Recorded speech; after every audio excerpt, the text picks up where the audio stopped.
example of deception, dealing with the supernatural,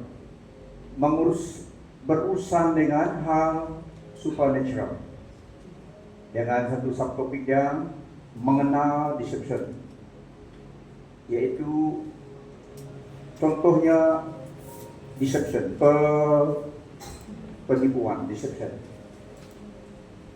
Karena firman Tuhan katakan, dan kita tahu dan kita percaya, God is sovereign over all spiritual realm. Allah kita, Tuhan kita yang berdaulat, yang memiliki wibawa di atas domain rohani, bahkan jasmani juga. Dan Allah kita yang kita kenal dalam Yesus Kristus yang memiliki sovereignty, yang sovereign di dalam segala dimensi rohani. Karena kita tahu berdasarkan firman Tuhan, alam yang nyata sekarang ini adalah temporal, sementara.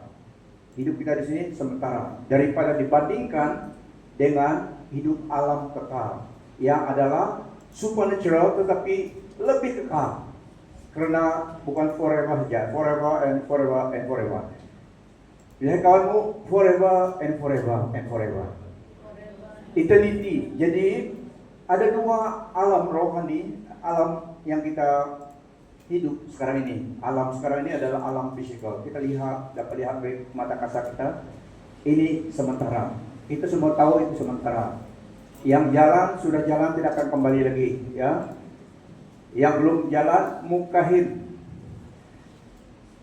Oke, dan di alam itu adalah alam kekal. Dan sungguh nyata, sungguh real. Itu yang lebih kekal, supaya kita tahu. Dan dalam firman Tuhan mengatakan Allah yang kita sembah dalam Yesus Kristus adalah yang berdaulat di dalam semua dimensi kehidupan ini, yang nyata dan yang kekal.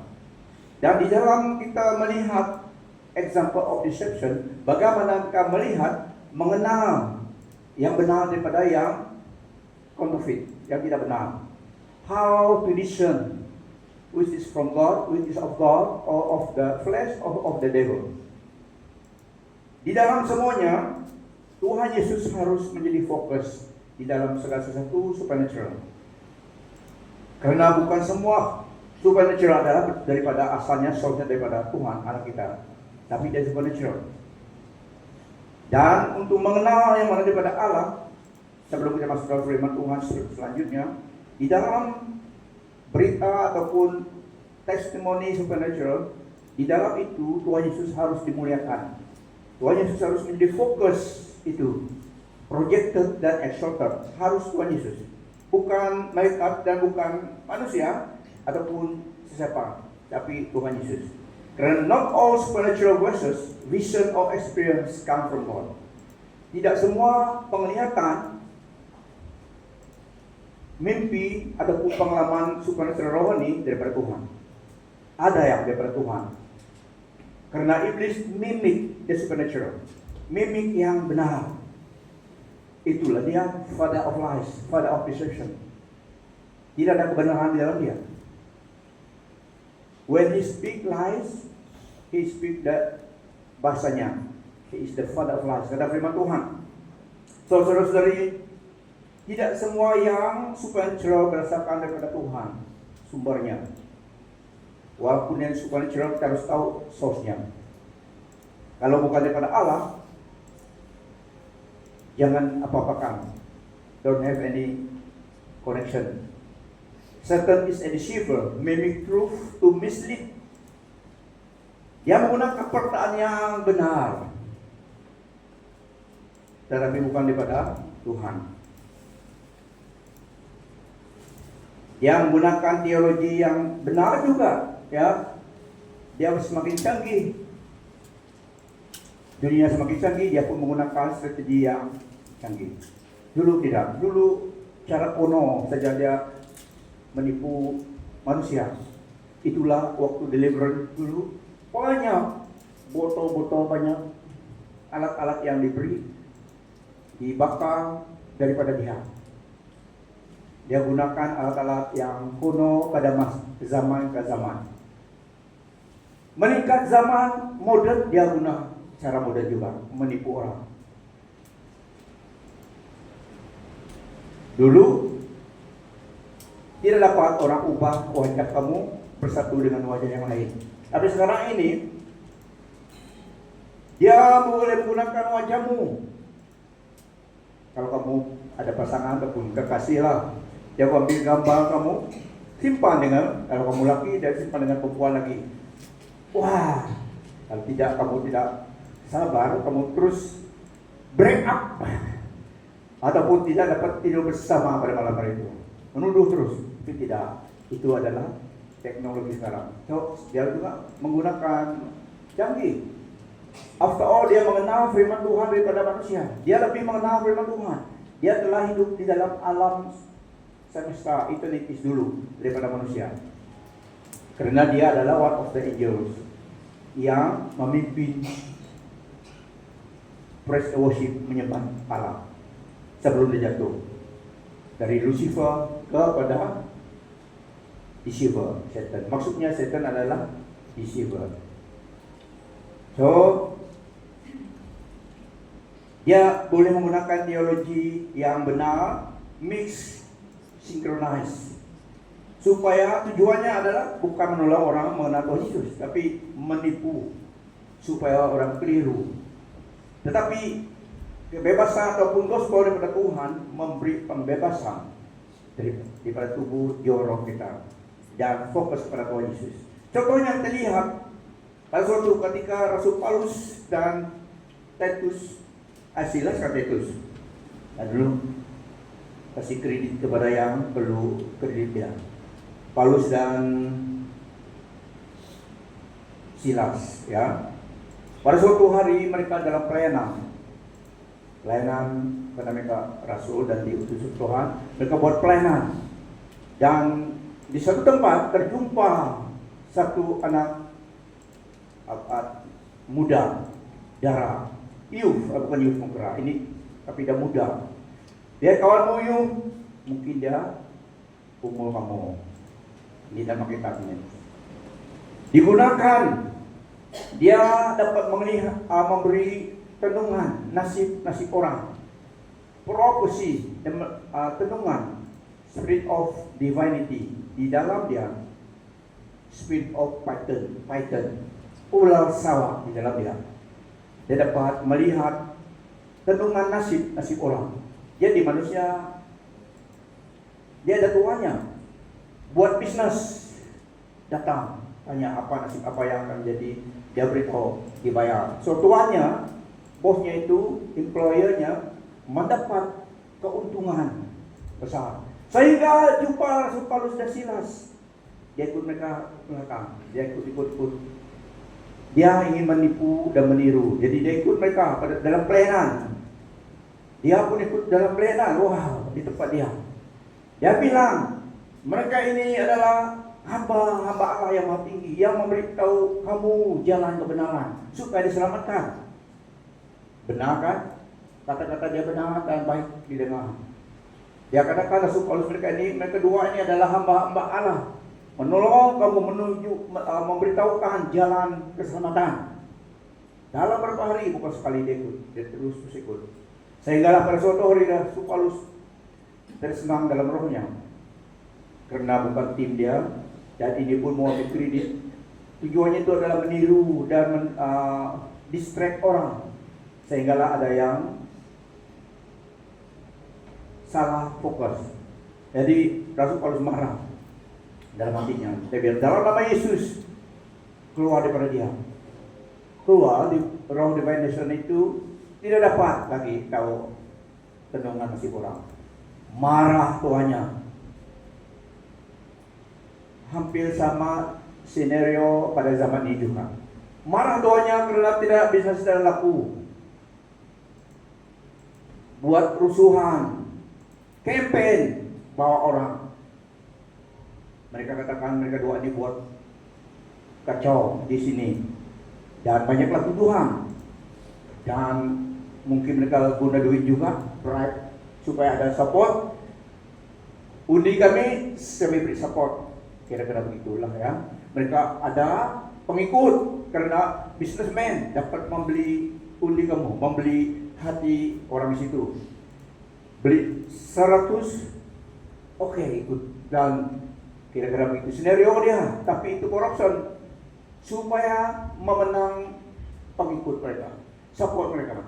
Sehinggalah Rasul Paulus dan Silas dituduh, dan sehinggalah the crowds telah dipengaruhi dan mereka ikut. Mereka ini tadi, businessman ini tadi, tangkap Rasul Paulus dan Silas, masuk penjara karena mereka memberitakan kabar baik, dan sebaliknya mereka terima hukuman ulang. Karena businessman tidak sudah marah tadi, tidak dapat bisnis lagi, tidak ada roh divination lagi dalam perempuan anak muda itu, dia buang kerja, dia akan dipakai lagi. Kira-kira begitu scenario dia. Amen. Itu cara waktu itu, dan scenario masa kita kira-kira begitu. Ya, ada support mereka membeli orang, banyak yang dapat dibeli dengan duit pada masa itu, diberi, dan mereka berjaya memenang crowd. That's why ikut Tuhan, don't follow the crowd, follow Jesus Christ. Ikut Tuhan Yesus, jalan keselamatan, jangan ikut orang ramai kalau mereka tidak ikut Tuhan. Lihat kawanmu, follow Christ, jangan follow orang. Jangan follow orang ramai, tapi follow kebenaran Yesus Kristus. So ini kisahnya, pelajaran dalam ini kisah benar. Perempuan itu dalam waktu dia diami divination, spirit of divination, dia dapat memberitahu ramalan-ramalan itu. Sampai hari ini ada yang menggunakan itu. Tapi di sini tidak ada yang pergi dukun, tidak ada kan? Dukun sakit gigi dan cari dokter jauh juga. Oke, tapi mereka manipulasi. Ini sos yang daripada kegelapan begini menipu. Tapi ada yang benar-benar daripada Tuhan membebaskan. Penglihatan yang daripada orang sharing-sharing afterlife experience, ini bahaya. Memang penuh dengan sensationalism cerita mereka itu. Apalagi kalau mereka buat cerita. Kalau tidak ada firman Tuhan di dalamnya, kalau tidak Tuhan Yesus yang difokus, tapi fokusnya kepada channel itu, ini sama sudah. Walaupun dia senang didengar baik, sedap didengar, tapi tidak kebenaran, tidak memuliakan Tuhan Yesus, tapi sebaliknya fokus kepada manusia ataupun kepada mereka ataupun kepada yang lain. Ini bahaya. Kena dan genuine daripada yang tidak benar. Makanya kita harus tahu isi kebenaran firman Tuhan, Alkitab kita. Sekarang ini puji Tuhan, telah berapa lama yang mana ataupun yang tidak pandai baca, tekan saja audio Bible, dengar. Tapi di sini tidak ada yang mana baca Alkitab ya. Makanan rohani adalah firman Tuhan. Sarapan pagi untuk tubuh, mie, telur, kopi ataupun kolomi lah. Okay. Itu untuk tubuh kita. Tapi makanan rohani setiap hari adalah firman Tuhan. So isilah hidupmu dengan firman Tuhan. Yang sibuk ataupun yang malas sedikit membaca sendiri, tekan audio Bible, biar ada baca, dengar. Firman Tuhan katakan faith come by hearing. Tapi kita harus dengar. Tapi alangkah lebih baik kita serius ada masa renungkan firman Tuhan. Karena penting kita mengenal kebenaran daripada yang tidak benar. Jika kita tidak tahu yang mana yang benar, semuanya sama saja di mata kita. Kita sedang dimanipulasi. So, siri yang pertama ini example of deception, mengenal deception daripada yang benar. Penglihatan, mimpi ada yang daripada Tuhan, ada yang bukan daripada Tuhan. Tapi semuanya bagaimanapun excitement dia, bagaimanapun sangat menghibur ataupun sangat enlightenment, kalau bukan daripada Tuhan, jangan. Penglihatan ataupun sesuatu supaya daripada Tuhan, memang muliakan Tuhan Yesus. Ya, banyak yang dalam YouTube kita lihat, kita dengar, mereka sharing afterlife experience. Pengalaman sesudah mati. dibawa oleh Tuhan, jalan-jalan, ke neraka lihat, ada yang juga ke surga. Tapi kalau bukan bisa firman Tuhan, itu tidak daripada Tuhan. Harus memuliakan Tuhan Yesus dan harus ada aktivitas. Okay.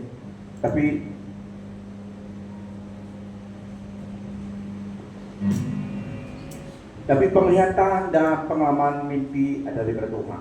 Yang kita harus tahu yang benar. Jangan semua yang tak buang tidak. Yang bilang ada yang buang bahasa roh karena dia bilang dia tidak mengerti. Firman Tuhan mengatakan ada yang tak mengerti, ada yang tidak mengerti. Tidak buang semuanya. Don't throw the baby from the basket, from bucket. Saya juga istilah itu. So harus dinilai firman Tuhan, harus dinilai berdasarkan firman Tuhan. Kisah Rasul 16 sampai 18. Tafsiran baru. Pada suatu kali ketika kami pergi ke tempat sembahyang itu, kami bertemu dengan seorang hamba perempuan yang mempunyai roh tenung. Dengan tenungannya, tuan-tuannya memperolehi penghasilan besar. Wah, profit bisnis ini. Ia mengikuti Paulus dan kami dari belakang sambil berseru. Katanya, orang-orang ini adalah hamba Allah yang Maha Tinggi. Mereka memberitakan kepadamu jalan keselamatan. Benar kan? Rasul Paulus dan Silas memberitakan kebenaran. Tapi yang promote mereka ini, yang berkas ini adalah perempuan ini yang source-nya bukan daripada Tuhan. So dia mau take advantage dan dia mau menyelinap, distract supaya nanti ada kacau dengan pesan Rasul Paulus mereka. Hal itu dilakukannya beberapa hari lamanya. Tetapi ketika Paulus tidak tahan lagi akan gangguan itu, ia berpaling dan berkata kepada roh itu, demi nama Yesus Kristus, aku menyuruh engkau keluar dari perempuan ini. Ketika itu juga keluarlah roh itu. Nah, kita lihat di sini saudara-saudari, contohnya perkataan perempuannya benar. This man are servants of the Most High God who proclaim to you the way of salvation. Memang benar. Mereka memberitakan Injil. Dia yang proklaim mereka. Memang benar. Tetapi ceknya kita lihat itu fakta yang benar. Tapi kita lihat perkataan itu memang 100% betul. Paulus melayani Allah dan menyampaikan berita keselamatan. Tapi sumbernya daripada sumber yang salah, yang di broadcast daripada roh tenungan dalam perempuan itu, yang sumbernya daripada occult power, kuasa kegelapan, dan dia menggunakan link kepada gospel itu supaya mengeliru confuse dari listeners. Oh, sama saja nih, pergi buku pun sama, ini pun sama, tidak sama. Jadi ini tujuannya mengelirukan. Mereka mendapat keuntungan, kata firman Tuhan, daripada pelayanan tenungannya ini. Jadi Paulus reject broadcast itu, karena itu akan memimpin menyesat orang pendengarnya. Firman Tuhan juga katakan, iblis, Satan juga menggoda Tuhan Yesus. Injil Matius 4 ayat 6 dan juga dalam Mazmur 91 ayat 11 sampai 12. Iblis tahu firman Tuhan. Dia tahu semua yang bina firman Tuhan, dia tahu. Dia menggunakan supaya manipulate, explode dan distort, mengubah-ubah, menipu orang. Dia tahu semua daripada Genesis sampai Wahyu, dia tahu. Dia juga tahu final outcome dia. Dia akan masuk neraka. Dia tahu itu. Itu dia berpikir keras sekarang ini. supaya memenang orang. Karena dia membenci Tuhan, dia mau lawan terdapat. Dia target kepada manusia yang ada ciptaan Allah yang mulia. Dia target. Itulah apabila kita percaya Tuhan Yesus datang kepada Tuhan, dalam Tuhan memang ada serangan hidup kita sebagai orang percaya. Tapi kita adalah milik Tuhan, ditebus dari Yesus, dan kita berperang daripada from the victory point. Tetapi memang kita harus standby. Ada attack daripada alam rohani kepada kita supaya menggugat iman kita. Itu saja yang target iblis, supaya kita meninggalkan iman kita kepada Tuhan. Dia target jiwa-jiwa manusia, karena jiwa itu yang hidup selamanya. Sebab malaikat-malaikatnya akan diperintahkannya kepadamu untuk menjaga engkau di segala jalanmu. Mereka akan menentang engkau di atas tangannya supaya kakimu jangan teratup kepada batu.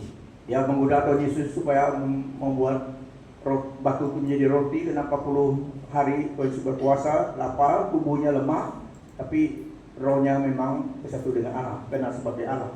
Tapi dia hidup dalam manusia 100% di dunia ini, melakukan on our behalf. Dia melalui semua attack di dunia ini, dia mengenal semuanya. Dan iblis tidak berjaya dengan satu penipuan temptation yang pertama. Tuhan Yesus tidak mengubah batu menjadi roti, dan menggunakan firman Tuhan pula. Kenapa Tuhan Yesus katakan, it is written, man shall not live on bread alone. Harus menggunakan firman Tuhan mengalah iblis. Tuduhan menggunakan kebenaran firman Tuhan. Jangan menggunakan perkataan orang lain, cara yang lain. Menggunakan to counter the false daripada kebenaran, gunakan kebenaran dan gunakan kebenaran firman Tuhan. It's written, kata Tuhan Yesus. Firman Tuhan adalah senjata kita. Yang kedua, dia bawa dan naik ke atas gunung tinggi. Ya sudah, kalau kamu anak-anak terjun. Karena dalam firman Tuhan, malaikatnya akan diutus menjaga engkau supaya kaki kamu tidak terantuk ke sesuatu. Itu firman Tuhan dah kuat, dia tahu. Tapi Tuhan Yesus katakan, do not tempt the Lord your God. Dia gunakan firman Tuhan juga. Karena dia masih dalam tubuh manusia 100% A, 100% pada itu. Iblis mengenal dia juga. Tapi dia tahu juga mission dia datang sini, dia mau berusaha untuk distract. So di sini iblis menggunakan, he will command his angels concerning you to guide you so that you will not strike a foot against a stone. Nah, dia kuat firman Tuhan dengan benar, accurately. Iblis tahu firman Tuhan. Dia tahu Yohanes 3 ayat 16. Kamu harus tahu itu. Lihat kamu biasa dengan Yohanes 3 ayat 16. Lihat dia. Kalau dia tanya kamu, bagaimana kamu? Tanya dia balik. Yohanes 3 ayat 16. Itu basic harus kita tahu, ya. For God so loved the world that he gave his one and only begotten Son, that whosoever believe in him shall not perish, but have everlasting life. Itu adalah. Karena begitu besar kasih Allah kan dunia ini, sehingga Yesus datang supaya setiap orang yang percaya padanya tidak binasa melainkan beroleh hidup yang kekal. Puji Tuhan, ada Sunday school mereka paham ini, guru-guru mengajar. So itu satu pelayanan yang baik sekali. Iblis menggunakan firman Tuhan, itulah kita harus belajar firman Tuhan supaya kita dapat differentiate, distinguish which one is the truth, which one is of God, and which one is not of God. Tuhan Yesus katakan, it is written, it is also written. Iblis menggunakan firman Tuhan, Tuhan Yesus menggunakan firman Tuhan juga. It is also written, do not put the Lord your God to the test. Nah, di Taman Eden, iblis guna firman Tuhan juga, menipu Adam dan Hawa. You shall not lie, but your eyes will be open. Mata kamu akan terbuka. Kamu akan seperti Allah, mengetahui the good and evil. Dia menggunakan faith yang partially, tidak kebenaran yang lengkap. Dia menggunakan partially, karena dia gunakan itu untuk menipu Adam dan Hawa. Memang mata mereka terbuka, apabila mereka telah makan buah yang dilarang itu. Tapi mereka mati secara rohani dan dipisah daripada hadirat Allah pada masa itu. So, sumber yang salah, a half truth designed to disobey God and seize His place, yang menirukan seperti iblis menggunakan mereka di Taman Eden. Dia menggunakan persuasi firman Tuhan. Ada kebenaran di dalamnya, tapi bukan semuanya. Nah, di dalam dunia kita juga orang yang berilmu, tapi di kawasan yang sekarang ini di kawasan orang Kristen tidak mereka dapat operate dengan bebas. Mereka harus pergi ke tempat yang gelap-gelap, yang belum Injil masuk. Dulu dimilih dulu. Siapa yang lahir daripada tahun 63, 62 begitu? Siapa yang ada di dalam masa itu? Ada 60 sampai tahun 63 lah. Ada yang sudah lahir di dunia ini. Waktu itu Miri. Kalau kita sudah ada pada masa itu, kalau kita di Miri dulu tidak sama sekarang ini. Miri tidak terlalu tinggi rumahnya, jarang ada. Pak hotelnya populer dulu. Miri, orang yang jual obat itu banyak dulu. Waktu kita muda dulu lah, ada di Miri, dan banyak orang jual di tepi jalan itu. Ada yang menggunakan, satu orang yang saya ingat, saya juga dulu orang Kristen. Tapi dia jual sekarang ini jual obat, bukan obat orang Kristen lagi. So ini cara mereka menipu. Ada yang buat demonstration supernatural itu, digeragi, dipotong, putus, pas itu tapi hidup. Ini trik, digunakan trik juga. So itu dulu kuat yang dalam agent of darkness ini dimiliki, karena belum ada banyak gereja, Injil belum disebar. Banyak orang beli, orang mau kuat, berbagai macam lah mereka jual. Tapi ada demonstration power dulu. So orang percaya, menipu, menggunakan itu supaya orang menipu. Karena orang Kristen harus tahu kebenaran daripada yang tidak benar. Bagaimanapun pengalaman orang sharing, wah ada jumpa Tuhan Yesus. Tuhan Yesus kan tidak ada jumpa itu. Dia pengalaman ini. Yang founder agama John Smith, dia juga jumpa Tuhan, dia bilang jumpa malaikat. Dia bagi dia instruction. So itulah ada satu denomination itu. Dia guna Bible, tapi dia guna juga buku John Smith itu. Bukan Jehovah's Witness, ada satu lagi yang The Book of Mormon. Tuhan bilang inilah yang the latest update daripada Tuhan, daripada Bible. So banyak orang pengikut dia sampai hari ini Mormon. Mereka guna ajaran Joseph Smith yang founder itu, karena mereka beri dia ajaran itu. Dia bilang Tuhan beri Allah, beri dia ajaran itu. So kalau ada yang sering-sering demikian, harus Tuhan Yesus yang dipercaya itu pun harus kesatuan firman Tuhan. Tapi iblis juga gunakan firman Tuhan. Makanya kamu harus tahu lebih firman Tuhan itu. Dia belit-belit, ada juga yang ditipu, ya. Seperti yang saya ceritakan, mereka jauh banget tadi, dia juga gunakan firman Tuhan, bilang seorang Kristen, baca kitab dulu, itu dulu. Sekarang saya masih nama Kristen, macam-macam ceritanya. Tapi lihat the fruits of the life. Apakah ada Kristus dimuliakan ataupun mereka projek diri, kita harus tahu, ya. Terus sebagai hamba Tuhan harus nasihat anggota pelangi dengan episode ini yang real dalam dunia kita. Rasul Paulus di sini mengenai anak muda ini tadi. Paulus juga iblis coba tempted. Ada yang katakan God is loving. Allah kita Allah baik. Tetapi lihatlah daripada sumber ajaran itu dan apakah mereka memuliakan Tuhan Yesus. berdasarkan firman Tuhan atau tidak. Ada satu aliran juga, the Children of God. Nama itu benar kan? Children of God. Anak-anak Allah, aliran Children of God. Tapi doktrin dan ajaran mereka mix dengan kebenaran dan tidak kebenaran benar-benar. Tapi itulah ada pengikutnya. So itu bukan nama itu salah sangat, tapi doktrin ajaran dalam implementation ajaran itu salah. Anak Allah, Children of God. So lihatlah sumbernya dan berdasarkan firman Tuhan. Kalau orang mengajak kita juga, kita harus berdoa pada Tuhan Yesus, doa kepada Tuhan Yesus. Dan itu juga beliau menggunakan ini supaya meyakinkan. Oh ini salah sudah.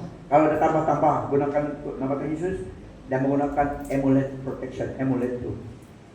Walaupun kamu Kristen tapi dibagi di amulet pelindungan. Ini tidak bahaya, ini cuma kamu gantung saja. Pakai ataupun di sini ini protection kamu. Sudah pun percaya pada Tuhan Yesus, pakai juga amulet itu. Ini ajar sesat, ini membahayakan kamu.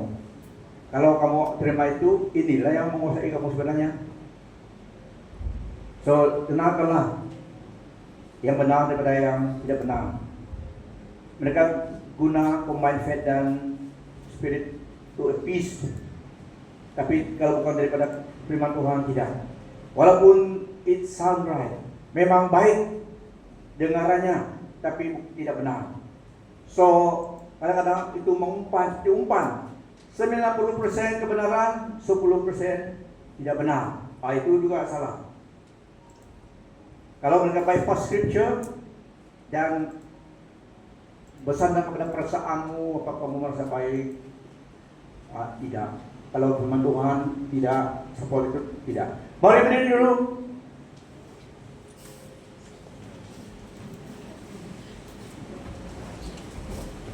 So the final rule. Never judge a message only by how true it sounds. Always judge it, harus nilai. Bukan dengan, oh benar, bagus perkataan ini. God is good. Memang God is good, tapi nanti ditambah lagi. Harus lihat apakah Yesus dimuliakan di dalam statement itu atau tidak. Harus Yesus ditinggikan, dimuliakan. Kalau tidak, bukan. Ya, kita mau semua jemaat Tuhan dewasa dalam iman dan diberi karunia supernatural pada Tuhan untuk pelayanan di akhir zaman ini. Semua kita akses kepada karunia itu. Kalau Tuhan memberi karunia, gunakan dengan accountable di hadapan Tuhan. After all, itu daripada Tuhan. After all, tujuan Tuhan beri karunia kepada kita, give anointing kepada kita adalah supaya melakukan tugas Dia, memuliakan Dia. Urapan Tuhan, anointing Tuhan, empowerment daripada Tuhan diberikan kepada tubuh Kristus orang percaya supaya dapat menjadi saksi Kristus di mana kita berada. Kadang-kadang harus ada power encounter itu. Tidak cukup hanya sharing kebenaran. Kadang-kadang harus kamu jumpa, izinkan Tuhan jumpa encounter dengan kuasa daripada kegelapan, dan kamu harus tahu kebenaran itu supaya kamu jangan takut. Memang ada takut dalam hati, geli dalam hati, tapi stand tall. Tuhan yang beserta kata firman Tuhan. Bukan kita, tapi Dia yang backing kita. Amen.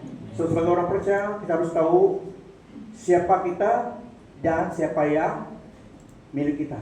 Kita adalah of God. Karena bukan jarang orang Kristen tidak digoyang-goyang imannya. Orang Kristen yang rileks saja, tidak. Semakin kamu dewasa, ada masa digocang imanmu. Amen. Amen. Daripada kegelapan. Tapi harus tahu kebenaran supaya tidak takut. Saya sharing sekali lagi, karena ini teks tadi. Allah kita adalah Allah yang supernatural. Saya sharing sedikit tentang pengalaman dengan pengalaman alam rohani yang sungguh nyata. Ada seorang saintis yang saya layani dulu di Lutung. Biasanya kalau kita mendoakan orang sakit, aku dia duduk. Biasanya kita mendoakan orang sakit, kita tanya dia, dokter pun tanya, apa sakit kamu? Kan? Biasa, itu biasa, bukan? Apalagi kalau orang minta berdoa untuk dia sakit, kita mau tahu apa sakit dia sebelum berdoa. Sama ini orang ini belum lagi tanya apa sakit, belum lagi dijawab apa sakit dia. Dia bilang, cepat besar. Mereka sudah deteksinya. Dia bilang, kejut saya. Sakit apa nih? Berdoa sini. Dalam nama Yesus keluar. Pindah kaki dia. Dalam nama Yesus keluar, pindah lagi. Kalau di tempat yang bahaya, yang private, tidak sampai kalau bisa bilang. Tapi sini saja. Dia bilang, apa nih? Jadi orang ini gila atau tidak? Dan pikirnya, belum lagi apa, terus diangkat. Ni Homa, dan Cina, cakap Cina. Ini masa berdoa untuk layani dia tiba-tiba ada telepon. Dia bilang sudah, duduk dah. Siapa call kamu itu? Dia tahu apa dia minta? Dia minta utang, bayar utang. Jadi kamu berutang ini yang bayarlah, dia bilang. Siapa itu? Tidak tahu. Ada dalam lembu telepon kamu? Tidak ada, dia bilang. Saya pikir orang ini benar atau tidak ini belum tahu sakit dia aku telepon orang. Banyak mereka, satu kampung, dia bilang. Saya pergi kampung Sungai Pasir. Kampung Sungai Pasir kan? Tidak, saya tahu. Macam mana? Bingung juga saya dulu. Di rumah, di belakang rumah saya, dia bilang. Mana rumah kamu? Di Lutung. Apa tempat? Rupa-rupanya itu tempat tepikung dulu. Tempat orang sembahyang bakal tuh kayu tinggi-tinggi itu. Dia sudah pindah, dia beli tempat itu, buka kedai, jual arak, jual rokok. Jadi baru Tuhan izinkan kita melalui pengalaman itu supaya kita dapat menolong orang juga. Kali pergi rumah dia, sudah ready waktu itu, pas itu oke. Saya bagi dia firman Tuhan, baca ini nanti masa bagi obat lah, dokter bagi obat kan 3 kali 1 hari, saya bagi dia firman Tuhan, dia baca ini. Saya tahu bagaimana menolong dia lagi. Ada kitab tapi tidak tahu dia baca atau tidak. Jangan lihat cari Matius, dia buka Wahyu sana, dia tahu. Saya bagi dia baca ini. Saya bagi dia Matius 4, 23, 24 kan. Macam itulah saya bagi dia. Balik ke Senadin, waktu itu kami di Senadin. Sampai di rumah Senadin, saya mau buat kopi. Sekali dia call lagi. Ustaz, dapat kamu datang lagi kan? Sebelum minum ini, saya bilang. Baca firman Tuhan itu yang sebagai sudah baca, tidak cepat baca bilang. Aduh, nanti saya minum dulu. Baru sampai rumah, belum lagi minum kopi, sampai lupa minum. Call lagi. Tapi puji Tuhan ceritanya pendek, sudah lebih bebas. Waktu pergi rumah itu, dia cerita. Karena ini orang kontraktor, ini bukan salah orang bisnismen. Dia balik ke rumah dia sekali, mau kata kali, dia tengok ada 2 orang geraji gate dia. Dalam pandangan itu dan melihat manusia yang soal di dalam gate itu. Kan gate dia tutup bang, kunci. Orang potong, kalau dia mau tangga. Satu mana ada tubuh. Kereta dia masuk kosong, karena dia langgar besi sama besi kan. Rusak depan kereta dia. Aduh, saya bilang, macam mana kamu dapat tanggal dia? Itu yang ini masuk rumah dia. Dia bilang, mereka lari besar. Dia bilang, mana? Saya tidak dapat. Tengoklah Tuhan tadi. Dia dapat ya. Tuhan terus mereka kenal. Monyet. Berapa? Ada yang lari, ada yang masuk. Mereka lari karena saya datang berdoa sini. Saya bilang, waktu saya mulai dia, mau berdoa untuk dia, datang orang, beli rokok, beli arak. Saya bilang, macam mana ini orang di kedai, yo arak. Ini bilang, nama Kristen. Tapi dia Kristen begitu kesialan dulu. Saya bilang, nanti berdoa mereka lari, pulang saya datang lagi ke mereka. Ini tempat mereka, saya bilang. Selesai nasihat dia, kamu jual yang tempat nih, jual. Buat buka bisnis lain. Dia beli tempat murah 2.000 saja. Masalah apa tuh? Tapi itu tempat kampung orang, rupanya itu yang kampung mereka. Ya, satu kampung. Lepas itu beberapa bulan lepas itu sudah tidak kontak dengan dia lagi, dia call dia sibuk. Lepas itu, puji Tuhan, sudah baptis ini. Bolehlah. Teruslah dengan ikut gereja mana-mana. So perlu kita ada connection dengan umat Tuhan. Ya, datang gereja bukan supaya kita datang gitu saja, tidak, perlu untuk hidup kita sebagai orang percaya. Itulah firman Tuhan dalam Ibrani 10:25 katakan, jangan meninggalkan pertemuan ibadah untuk kebaikan kita. Karena orang Kristen perlu itu supaya kita dapat diprotek. Kita harus ada community iman kita. Karena spiritual memang real. Kenapa roh jahat itu tidak mau keluar daripada kawasan babi itu? Yang pertama, semua roh jahat ini adalah diutus, ada beri assignment daripada iblis. Kalau mereka tidak percaya, ada yang mereka kena hukuman itu mereka takut. Itulah kalau kalian deliverance, kenapa dia teriak dia takut. Tuannya, iblis kena menghukum dia dan dia kena api kuasa Tuhan. Tapi dia teriak takut lari tempat itu. So yang babi itu, yang masuk dalam babi itu, mereka takut demikian. Kalau gagal dengan assignment, dihukum oleh iblis Lucifer, menghukum mereka. So mereka biarkan di situ. Karena mereka diutus jaga kawasan itu. Orang yang di situ, di tempat kuburan itu, legion dalam dia, karena mereka banyak. Setelah orang itu bebas, mereka keluar daripada dia bebas, milik Tuhan. Dan mereka minta daripada Tuhan, jangan suruh kami dari tempat ini.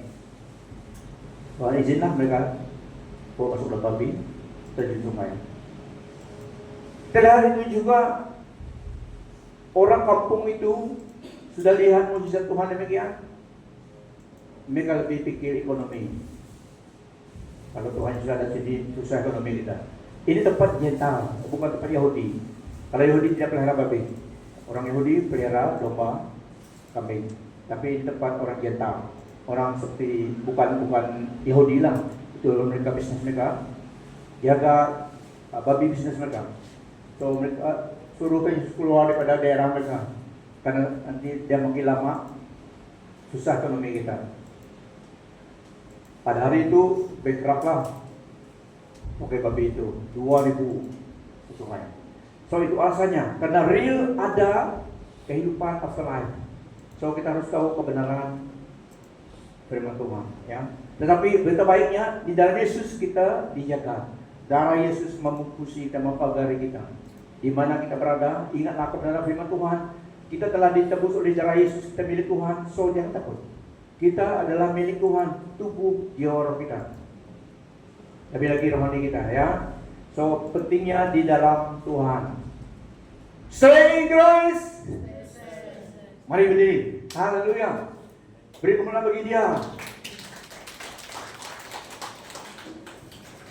Kita akan reminder kita 3 kali ya.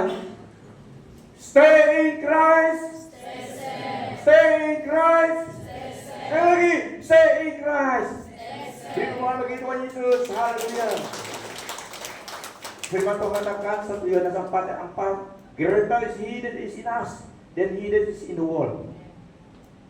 Lebih berkuasa, lebih besar daripada roh Allah daripada kita, dan kita daripada roh di dunia ini. So memang ada roh jahat di dunia ini, tapi kita adalah umat tebusan Tuhan. Mereka yang takut kita, bukan kita yang takut mereka. Meskipun nanti kita geli kalau lihat manifestasi, tapi kebenarannya, kenyataannya adalah kita di pihak kemenangan. Dia yang takut kepada kita, cuma dia menakutkan saja, ya. Tapi kita yang berkuasa di atas kuasa kegelapan, yang coba ingkar kita, karena Yesus memberikan firman-Nya. Lukas 10:9 sampai 10, 19 sampai 10 berkata, behold, I have given you authority to trample on snake and scorpion, and to overcome all the power of the enemy. Nothing shall by enemy harm you. However, Do not rejoice that the evil spirit submit to you. Mereka submit kepada kita. However, do not rejoice that the evil spirit submit to you. But rejoice that your name is written in heaven. Wow. Amen. Firman Tuhan katakan demikian, makanya kita harus tahu kebenaran firman Tuhan. Stay in the truth, stay in Christ, stay safe. Untuk kebaikan kita. Tuhan memberi kita firman-Nya supaya kita tahu firman-Nya mana yang benar, supaya kita hidup dalam kemenangan Kristus. Amen. Kasih efek kamu, yes, benar.